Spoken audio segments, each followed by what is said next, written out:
एक शख्स फोत हो गया तो लोग उसकी तदफीन के लिए जब कब्र निकाल रहे थे तो बज़ाहिर तो कोई निशान नहीं था, एक खाली जगह कब्र खोद रहे थे, लेकिन खोदते खोदते एक कब्र दरियाफ्त हुई और उसकी एक ईंट गिर गई। तो लोगों ने देखा कि जो बेनिशान कब्र थी उसकी जब ईंट गिरी तो अंदर से खुशबू आ रही है और ताज़ा गुलाबों का माहौल अंदर है जो माहौल को मुश्कबार किए हुए है। एक ईंट तो गिरी थी तो उन्होंने दूसरी ईंट खुद खींच दी तो देखा कि साहिब कब्र का कफन भी मैला नहीं हुआ।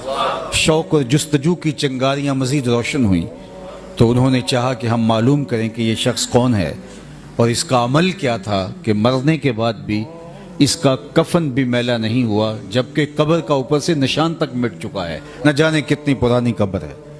लोग ढूंढने के लिए निकले तो खैर उसकी बूढ़ी बेवा मिल ही गई। उसको इंतकाल किए एक अरसा गुजर गया था लेकिन उसकी बेवा भी मौजूद थी। उसको कहा कि यूं हमने तेरे शौहर की कब्र से खुशबू फूटती देखी है और उसका कफन भी मैला नहीं हुआ। हम पूछना चाहते हैं कि तुम्हारे शौहर ने कौन सा नेक अमल किया, उसके मामूलात ज़िंदगी क्या थे, ताकि हम भी उसका ततब्बो करके अपनी ज़िंदगी में और अपनी कब्र में चरागां कर सकें।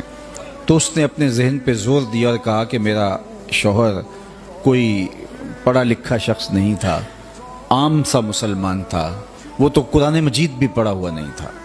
लेकिन एक बात मुझे याद आई कि फजर की नमाज के लिए जब वो मस्जिद में जाता और नमाज के बाद नमाजी कुरान खोल के बैठ जाते तो इससे बहुत तकलीफ़ होती कि काश मैं भी कुरान पढ़ा होता तो मैं भी कुरान खोल के बैठता, कुरान पढ़ता, तो ये बोझल कदमों से वापस घर आ जाता और ताक पे रखे हुए कुरान मजीद को उठाता, उसको खोलता और चूमता और एक एक सतर पे उंगली रख के कहता, मालिक मुझे नहीं पता ये क्या लिखा है, जो लिखा है सच लिखा है।